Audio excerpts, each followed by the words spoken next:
ಹಲ್ಯೋದ್ಧಾರದ ಪ್ರಸಂಗ ತುಂಬ ಮುಖ್ಯ ಪ್ರಸಂಗ.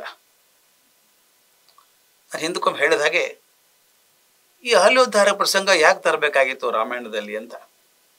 ರಾಮಾಯಣಕ್ಕೇನೂ ಸಂಬಂಧ ಇಲ್ಲ, ಬಿಟ್ಟರು ಕೂಡ ರಾಮಾಯಣ ನಡೀತಾ ಇತ್ತು. ರಾಮನನ್ನು ತಾಟಕೆ ವಧೆ ಆದಮೇಲೆ ಸೀದಾ ಮಿಥಿಲಾ ನಗರಕ್ಕೆ ಕರ್ಕೊಂಬರ್ಬೋದಾಗಿತ್ತು. ಇದನ್ನು ಯಾಕೆ ಹಾಕಿದ್ರು ಅನ್ನೋದು ಹೇಳಿದ್ದೆ ನಾನು. ವಿಶ್ವಾಮಿತ್ರರ ಉದ್ದೇಶ ಇರೋದೇ ರಾಮನನ್ನು ಬಹುದೊಡ್ಡ ಮಾದರಿಯನ್ನಾಗಿ ಸಮಾಜಕ್ಕೆ ಕೊಡಬೇಕು ಅನ್ನೋದಾಗಿತ್ತು. ಅದು ಮಾಡಿದ್ದಾಯಿತು. ರಾಮ ವೀರ ಅಂತ ತೋರಿಸಿದ್ದಾಯಿತು ತಾಟಕೆ ವಧೆಯಲ್ಲಿ. ಅನಂತರ ವಿಶೇಷ ಗುಣ ಇರುವಂಥ ಮನುಷ್ಯ, ಮತ್ತೊಬ್ಬರನ್ನು ಉದ್ಧಾರ ಮಾಡುವಂಥ ಮನುಷ್ಯ ಅಂತ ತೋರಿಸಿದ್ದು ಹಲ್ಯೋದ್ಧಾರ ಆಯಿತು. ಈಗ ಮುಂದೆ ಮಿಥಿಲಾ ನಗರಕ್ಕೆ ಬರಬೇಕು. ಮೊದಲೇ ಹೇಳಿದ್ದಾರೆ, ದೊಡ್ಡ ಯಜ್ಞ ನಡೀತಾ ಇದೆಯಪ್ಪ ಅಲ್ಲಿ ಜನಕರಾಜನ ಆಸ್ಥಾನದಲ್ಲಿ, ನೋಡಬೇಕು, ನೋಡೋಂಗಿದೆ, ಹೋಗೋಣ. ಮತ್ತು ಅಲ್ಲೊಂದು ಅತ್ಯಂತ ನೋಡಬೇಕಾದಂಥ ವಸ್ತು ಇದೆ, ಶಿವಧನುಸ್ಸಿದೆ. ಆ ಶಿವಧನುಸ್ಸು ಭಾಳ ದೊಡ್ಡದು, ನೋಡ್ಬೇಕದನ್ನು ಅಂತ ಕುತೂಹಲ ಹುಡಿಸಿದ್ದಾರೆ. ಇದನ್ನು ಒಬ್ಬ ಒಳ್ಳೆ ಮೇಷ್ಟ್ರು ಮಾಡುವಂಥ ಕೆಲಸ. ನಾನು ಎಲ್ಲ ಮೇಷ್ಟ್ರು ಹೇಳ್ಬೇಕಾದ್ರೆ ಅದೇ ಹೇಳ್ತೀನಿ, ಕ್ಲಾಸ್ಗೆ ಹೋಗಿ ಬಡ ಬಡ ಬಡ ವಿಷಯ ಹೇಳಿಬಿಡ್ಬೇಡಿ, ಇದು ಇದು ಇದು ಇದು ಹೇಳ್ಕೊಂಡು ಹೋಗೋದು, ಅದು ಕುತೂಹಲ ಹುಡ್ಸಲ್ಲ. ಹೇಳೋಕ್ಕಿಂತ ಮೊದಲೇನೆ ಮಕ್ಕಳಿಗೆ ಹೇಳಬೇಕು, ಏನು ಗೊತ್ತಾ ನಾಳೆ ಕ್ಲಾಸಲ್ಲಿ ಮಾಡೋದು ನಾನು ಈ ವಿಷಯ ಮಾಡೋದು ಭಾಳ ಚೆನ್ನಾಗಿದೆ ಅದು ಅಂತ ಕುತೂಹಲ ಸೃಷ್ಟಿ ಮಾಡಬೇಕು. ಆ ಮಾಡದೆ ಹೋದರೆ ಕ್ಲಾಸಿಗೆ ಗಮ್ಮತ್ತು ಬರಲ್ಲ. ಈಗ ನೋಡಿ, ಸಿನಿಮಾ ಮಾಡೋಕೆ ಟ್ರೇಲರ್ ಬಿಡ್ತಾರೆ, ಮೊದಲು ಫೋಟೋ ಕಳಿಸ್ತಾರೆ, ಪೋಸ್ಟರ್ ಕಳಿಸ್ತಾರೆ. ಯಾಕೆ? ಮುಂದೆ ಯಾವಾಗಲೂ ಬರುವಂಥ ಸಿನಿಮಾಕ್ಕೆ ನಿಮ್ಮ ಮನಸ್ಸನ್ನು ಕೆರಳಿಸ್ಬೇಕು, ಕುತೂಹಲ ಹುಟ್ಟಿಸ್ಬೇಕು ನಿಮ್ಮೊಳಗೆ. ಹಾಗೆ ಎಷ್ಟು ಚಂದ ಮಾಡಿದ್ದಾರೆ ವಿಶ್ವಾಮಿತ್ರರು ಹುಡುಗರಿಗೆ, ರಾಮ ಲಕ್ಷ್ಮಣರಿಗೆ. ಎಂಥದ್ದು ಗೊತ್ತಾ ಅದು ಶಿವಧನುಸ್ಸು? ಭಾರಿ ದೊಡ್ಡದು. ಎಲ್ಲಿದು ಗೊತ್ತಾ ಶಿವಧನುಸ್ಸು? ಇದು ಸಾಮಾನ್ಯ ಅಲ್ಲ, ಇದು ಶಿವ ಮಾಡಿದ್ದು. ಅಲ್ಲಿ ಮಾವ ಅಪಮಾನ ಮಾಡಿದ, ಹೆಂಡತಿ ಬೆಂಕಿಗೆ ಹೋಗ್ಬಿಟ್ಲು, ಸತಿ ಆಗ್ಬಿಟ್ಲು, ಬೆಂಕಿ ಸಹ ಹೋಗ್ಬಿಟ್ಲು. ಸಿಟ್ಟು ಬಂತು ಶಿವನಿಗೆ. ತಾವೊಂದು ಶಿವ ಧನುಸ್ಸು ತಗೊಂಡ, ಎಷ್ಟು ಕ್ರೋಧದಿಂದ ಹೊಡೆಯೋಕೆ ಶುರು ಮಾಡಿದ ಅಂದರೆ ದೇವತೆಗಳಿಗೂ ಪೆಟ್ಟಾಗೋಕೆ ಶುರು ಆಯಿತು. ಆಗ ಬ್ರಹ್ಮಾದಿ ದೇವತೆಗಳು ಬಂದು, ಈಶ್ವರ ಹಂಗೆ ಮಾಡಬೇಡಪ್ಪ, ನಿನ್ನ ಕೋಪ ಕಮ್ಮಿ ಮಾಡ್ಕೋ ಅಂತ ಬೇಡಿದಾಗ ತಾನು ಶಿವಧನುಸ್ಸನ್ನು ಬಿಟ್ಟು ಹೋಗ್ಬಿಟ್ಟ. ಈ ಜನಕ ಅನ್ನುವಂಥ ಪರಿವಾರದ ಹೆಸರದು, ಜನಕರಾಜ ಅಲ್ಲ ಹೆಸರು. ಜನಕನು ಪರಿವಾರದ ಹೆಸರು. ಮನೆಯಲ್ಲಿ ಬರುವಂಥ ಎಲ್ಲ ರಾಜರು ಜನಕರಾಜರೇ ಅವರು. ಹಾಗೆ ಆ ಜನಕನ ಪರಂಪರೆಯಲ್ಲಿ ಬಂದದ್ದು, ಅಲ್ಲಿಂದ ಇಲ್ಲಿವರೆಗಿದೆ ಅದು.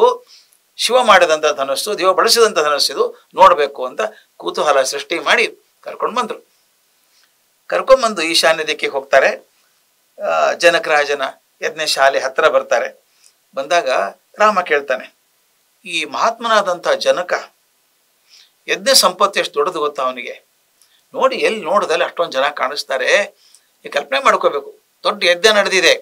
ಆಗಿನ ಕಾಲದಲ್ಲಿ ಈಗಿನ ಜಾತ್ರೆ ಅಂತಿಲ್ಲ, ಯಜ್ಞ ನಡ್ಬೇಕು, ನೋಡ್ಬೇಕು ಜನ. ಹೇಳ್ತಾರೆ, ಎಷ್ಟೊಂದು ಜನ ಬ್ರಾಹ್ಮಣರು ಬಂದಿದ್ದಾರೆ, ದೇಶಕ್ಕೆ ಬಂದಿದ್ದಾರೆ, ಋಷಿಗಳು ಕಾಣಿಸ್ತಾ ಇದ್ದಾರೆ. ಎಲ್ಲಿ ನೋಡೋದಲ್ಲಿ ಋಷಿಗಳು ಒಂದು ಇಳ್ಕೊಳ್ಳೋಕೆ ವ್ಯವಸ್ಥೆ ಮಾಡಿದ್ದಾರೆ. 100 ಗಾಡಿಗಳು ನಿಂತಿದ್ದಾವಲ್ಲೆಲ್ಲ. ಎಲ್ಲ ಕಡೆ ತುಂಬ ಗದ್ದಲ ಇದೆ. ನಾವು ಸ್ವಲ್ಪ ಏನಾದರೂ ಇಳ್ಕೊಳ್ಳೋ ಜಾಗ ಮಾಡೋಣವಾ? ಇದನ್ನು ಗಮನಿಸ್ಬೇಕು ಸ್ನೇಹಿತರೆ. ರಾಮ ಲಕ್ಷ್ಮಣರು ದಶರಥನ ಮಕ್ಕಳು, ಚಕ್ರವರ್ತಿ ಮಕ್ಕಳು. ವಿಶ್ವಾಮಿತ್ರ ಸಾಮಾನ್ಯ ಮನುಷ್ಯ ಅಲ್ಲ. ಆದ್ರೆ ಹೇಳ್ತಾರೆ, ಒಂದು ಯಾವುದೋ ಶಾಂತ ಜಾಗ ಇಟ್ಕೊಂಡು ಇರೋಣ, ಅಡ್ವಾನ್ಸ್ ಬುಕ್ಕಿಂಗ್ ಇಲ್ಲ, VIP ಬುಕ್ಕಿಂಗ್ ಇಲ್ಲ, ಬರ್ತಾರೆ ವಿಶ್ವಾಮಿತ್ರ ಹುಷಾರಾಗಿರಿ, ಜಾಗ ಇಟ್ಟಿರಿ ಇವರಿಗೆ ಅಂತಿಲ್ಲ, ಏನೂ ಇಲ್ಲ. ಎಷ್ಟು ಸಿಂಪಲ್ ಆಗಿದ್ದಾರೆ ಅಂತ ನನಗನ್ಸುತ್ತೆ. Greatest things are always simple.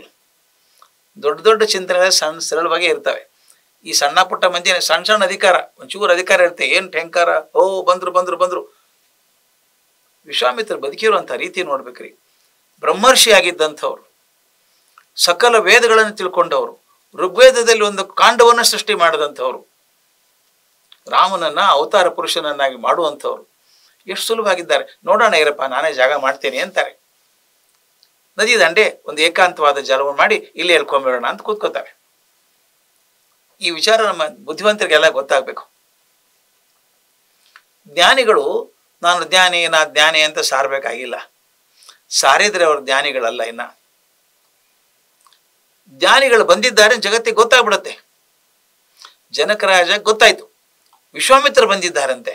ಅಯ್ಯೋ, ವಿಶ್ವಾಮಿತ್ರ ಬಂದ್ರೆ ಹೇಗಿರೋದು ಅಂದ ತಕ್ಷಣ ತನ್ನ ಶಿಷ್ಯನ ಗುರುಗಳನ್ನ ಕರ್ಕೊಂಡ್ಬರ್ತಾನೆ. ಶತಾನಂದ್ರ ಕರ್ಕೊಂಡ್ಬಂದ್ಬಿಡ್ತಾನೆ, ಓಡಿ ಬರ್ತಾನೆ. ಅವನು ಪುರೋಹಿತರ ಶತಾನಂದ್ರ ಯಾರು ಗೊತ್ತಾ? ಅಹಲ್ಯ ಮಗ ಇಲ್ಲಿ ಬಂದು ಕುಲ ಪುರೋಹಿತ ಆಗಿದ್ದಾನೆ. ಅವರಿಗೆ ಅವ್ರು ಕರ್ಕೊಂಡು ಬರ್ತಾರೆ. ಏನು ಖುಷಿ ಜನಕರಾಜನಿಗೆ ಅಂದರೆ, ವಿಶ್ವಾಮಿತ್ರ ಅಂತ ಬ್ರಹ್ಮರ್ಷಿಗಳು ಬಂದ್ಬಿಟ್ಟಿದ್ದಾರಲ್ಲ ನಮ್ಮಲ್ಲಿ ಅಂತ ನಮಸ್ಕಾರ ಮಾಡ್ತಾನೆ. ಧನ್ಯ ಅದೇ ನಾನು ಕೂತ್ಕೊಂಡಿದ್ದೀರಿ. ವಿಶ್ವಾಮಿತ್ರ ಕೇಳ್ತಾರೆ, ಯಜ್ಞ ಸರಿಯಾಗಿ ನಡೀತಾ ಇದೆಯಪ್ಪ, ಕೊರತೆ ಏನಾಗಿಲ್ಲಲ್ಲ, ರಾಜ್ಯ ಚೆನ್ನಾಗಿ ಆಗ್ತಾ ಇದೆ ನಿಂದು ಅಂತ ಎಲ್ಲ ಕೇಳ್ತಾರೆ. ಕೇಳಿದ್ಮೇಲೆ ಋಷಿಗಳೆಲ್ಲ ಮೇಲೆ ಕೂತ್ಕೋಬೇಕು ಅಂತ ಪೀಠ ಕೊಡ್ತಾನೆ ಕೂತ್ಕೊಳ್ಳೋಕ್ಕೆ. ಕೂತ್ಕೊಂಡ್ಮೇಲೆ ಹೇಳೋಕೆ ಶುರು ಮಾಡ್ತಾನೆ, ಬ್ರಹ್ಮರ್ಷಿಗಳೇ, ನನ್ನ ಯಜ್ಞ ಎಲ್ಲ ಚೆನ್ನಾಗಿ ನಡೀತಾ ಇದೆ, ಸಮೃದ್ಧ ಆಗಿದೆ ಇವತ್ತಿನ ಯಜ್ಞ. ದೇವತೆಗಳು ಫಲವನ್ನು ಕೊಟ್ಟಿದ್ದಾರೆ, ತಮ್ಮ ದರ್ಶನ ಆಯ್ತಲ್ಲ ಇವತ್ತು, ಕರೆಕ್ಟ್ ಸಮಯಕ್ಕೆ ಬಂದಿದ್ದೀರಿ ನೀವು, ನನ್ನ ಯಜ್ಞ ಸಾರ್ಥಕ ಆದಂಗೆ ಆಯಿತು. ಇನ್ನು 12 ದಿವಸ ನಾನು ದೀಕ್ಷೆಯಲ್ಲಿ ಇರಬೇಕು ಅಂತಿದೆ.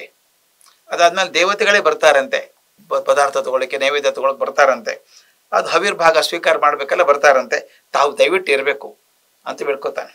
ಆಗ್ಲಿಪ್ಪ ಆಗಲಿ ಅಂತ.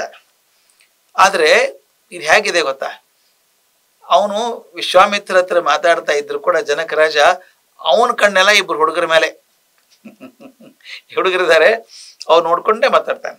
ಹೇಳ್ತಾನೆ, ಆದರೆ ಒಂದು ಕುತೂಹಲ ಇದೆ ನನಗೆ ಗುರುಗಳೇ, ಈ ಕುಮಾರರು ಯಾರು? ದೇವತೆಗಳಂಗೆ ಕಾಣಿಸ್ತಾರಲ್ಲ, ಅವ್ರ ಭುಜಗಳನ್ನು ನೋಡಿದ್ರೆ ಮಹಾಪರಾಕ್ರಮಿಗಳು ಅನ್ನಿಸ್ತಾರೆ, ನಡಿಗೆ ಸಿಂಹದ ಹಾಗೆ ಇದೆ ಅವ್ರದ್ದು, ಆನೆ ಹಾಗೆ ಗಂಭೀರವಾಗಿ ನಡೀತಾರೆ, ಶಾರ್ದೂಲದ ಹಾಗೆ ವೃಷಭದ ಹಾಗೆ ನಡೀತಾರೆ ಅಂತ ವರ್ಣನೆ ಮಾಡ್ತಾನೆ. ಅವ್ರ ಕಣ್ಣು ನೋಡಿ ಎಷ್ಟು ಚೆನ್ನಾಗಿದೆ, ಪದ್ಮ ದಳ ಇದ್ದಂಗಿದೆ ಕಣ್ಣು ಎಲ್ಲ. ಅವ್ರ ಖಡ್ಗ ಬತ್ತಳಿಕೆ ಧನುಸ್ಸು ನೋಡಿದ್ರೆ ಭಾರಿ ಭಾರಿ ಅಸ್ತ್ರ ಇಟ್ಕೊಂಡಾಗಿದೆ. ಅವರು ರೂಪದಲ್ಲಿ ಮಾತ್ರ ಅಶ್ವಿನಿ ದೇವತೆಗಳ ಹಾಗೆ ಕಾಣಿಸ್ತಾರೆ ನೋಡಿ. ಆ ಮುಂಗುರುಳನ್ನು ನೋಡಿದಾಗ ಇನ್ನು ಪುಟ್ಟ ಮಕ್ಕಳು ಅಂತ ಅನಿಸ್ತದೆ, ಯವನ ಬಂದಿಲ್ಲ ಅನ್ಸುತ್ತೆ ಅವ್ರು ನೋಡಿದಾಗ. ನನಗನ್ಸೋ ಮಟ್ಟಿಗೆ ದೇವಲೋಕದಿಂದಾನೇ ಬಂದಂಥ ದೇವತೆಗಳು ಇವ್ರ ನೆಲಕ್ಕೆ ಅನ್ಸುತ್ತೆ.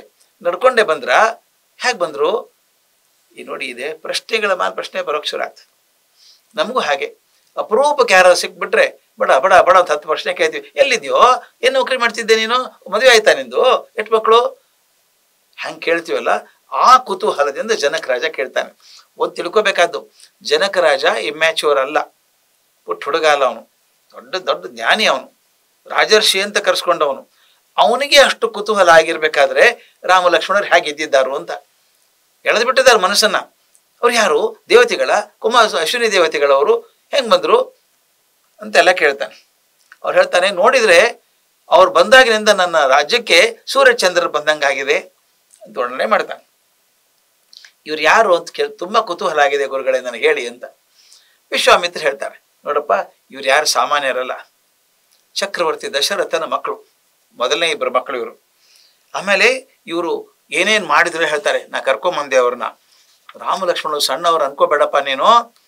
ಯಾರು ರಾವಣನ ಕಮಾಂಡರ್ ಇನ್ ಚೀಫ್ ಇದ್ಲಲ್ಲ ಇಲ್ಲಿ ತಾಟಕಿ, ಆಕೆನ ಹೊಡೆದವ್ರು ಇವರು. ಮಾರೀಚನ ಓಡಿಸ್ಬಿಟ್ರು, ಹೊಡೆದು ಸುಬಾವನ ಕೊಂದು ಹಾಕಿದ್ರು. 2 ಪುಟ್ಟ ಹುಡುಗರು, 13 ವರ್ಷ ಹುಡುಗರು ಕೊಂದು ಹಾಕಿದ್ರು ನೋಡಿ. ಅದಾದ್ಮೇಲೆ ಅಷ್ಟಕ್ಕೆ ಅಲ್ಲ, 1000 ವರ್ಷಗಳಿಂದ ಶಿಲೆ ಹಾಕಿ ಕೂತಿದ್ಲಲ್ಲ, ಅದೃಶ್ಯಳಾಗಿದ್ಲಲ್ಲ ಅಹಲ್ಯನ ಉದ್ಧಾರ ಮಾಡಿ ಬಂದವನು ರಾಮ ಅಂತ ಹೇಳಿ ರಾಮನ ಬಗ್ಗೆ ಒಂದು ವಾತಾವರಣ ಸೃಷ್ಟಿ ಮಾಡ್ತಾರೆ.